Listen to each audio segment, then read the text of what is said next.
നമുക്ക് സിനിമയ്ക്ക് പോകാനിരിക്കുകയല്ലോ. കാണാൻ സിനിമ എന്ന് വെച്ചാൽ ഗെറ്റ് റെഡി വിത്ത് കാണാൻ പോകുന്ന സിനിമ എന്ന് വെച്ചാൽ കാണാൻ പോകുന്ന സിനിമ പേരെന്ന് വെച്ചാൽ ദൃശ്യം 3. ഞാൻ ഒരുങ്ങാൻ പോവാണ് കാണാൻ പോകുന്ന cinema get ready with me. Dress കാണിച്ചു തരാം. ഇതാണ് ഡ്രസ്സ്.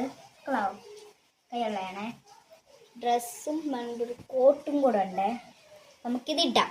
ബാ ഡ്രസ് ക്ലൗവും ആണ്. അപ്പം നമുക്കിനി കാശി കാണിക്കട്ടെ. കാശി ഡ്രസ്സ് കാണിച്ചു തരാം. ഇതാണ് കാശി ഡ്രസ്സ്. കുട്ടി മേക്കെന്ന് വെച്ചാൽ പൗഡർ, അതിന് വാല് മാത്രം ഇടാം. പിന്നെ പൊട്ട് ഇടാം. ഓക്കെ, പൊട്ട് പൊടിയിലുണ്ട്. നമുക്ക് അത് എത്ര ചെയ്തിട്ട് കണ്ണിഞ്ഞാടിയിലും കൂടെ അങ്ങ് എഴുതി. നമ്മൾ അങ്ങനത്തെ കാര്യമില്ല, വാല് മാത്രം. ഓക്കെ, ഇനി നമുക്ക് ഹെയർ ആണ് കേട്ടോ. ഇത് നമ്മളിങ്ങനെ വെച്ച് ചുമ്മാ ഒന്ന് ക്ലിപ്പ് ചെയ്യണമെങ്കിൽ ക്ലിപ്പ് ചെയ്തിടാം. പക്ഷെ ഉണങ്ങിയിട്ടില്ല. അത്രയല്ല ചൂട് വാരിക അവിടെ തണുപ്പ് കാണും. എന്നാലും എനിക്ക് അത്ര പിടിക്കുന്നില്ല. മുടി അഴിച്ചിട്ടുണ്ട്. രാത്രിയാ ഷോ കാണിക്കാൻ പറ്റത്തില്ല.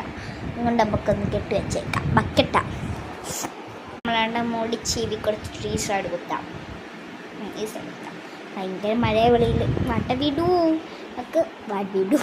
നമുക്ക് മുടി കിട്ടാം. ആണ് മുടി കെട്ടി വെച്ചിട്ടുണ്ട് കേട്ടോ. നമുക്ക് പെണ്ണ് കെട്ടിടാം. ഇനി വെച്ചാൽ മാല നമുക്ക് പച്ചമാല ഇടാം. പച്ചമാല മതി. എന്താ ഈ ഉടുപ്പിന് ചേരുന്നു. നമുക്ക് ഇടാം. നമ്മൾ മാല ഇട്ടടിച്ചിട്ടുണ്ട് കേട്ടോ. ഇത്തിരി പൗഡറായി. ഇനി നമുക്ക് എന്ന് വെച്ചാൽ എന്തുവാ, ഇനി നമുക്ക് കോട്ടും കൂടെ ഇട്ടിട്ട് ഫൈനൽ ലുക്ക് കാണിച്ചു. കയ്യിൽ നമുക്ക് വാച്ച് മാത്രമേ ഉള്ളൂ. അതുകൊണ്ട് വാച്ച് ഇപ്പം ഇടുന്നില്ല. ഇതാണ് കേട്ടോ ഫൈനൽ ലുക്ക്.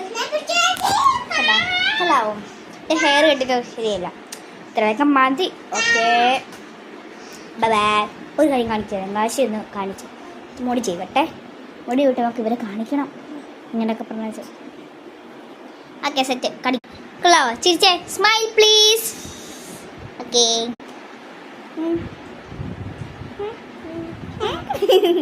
ഇതാണേ.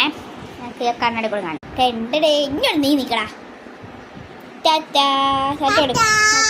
Okay, by.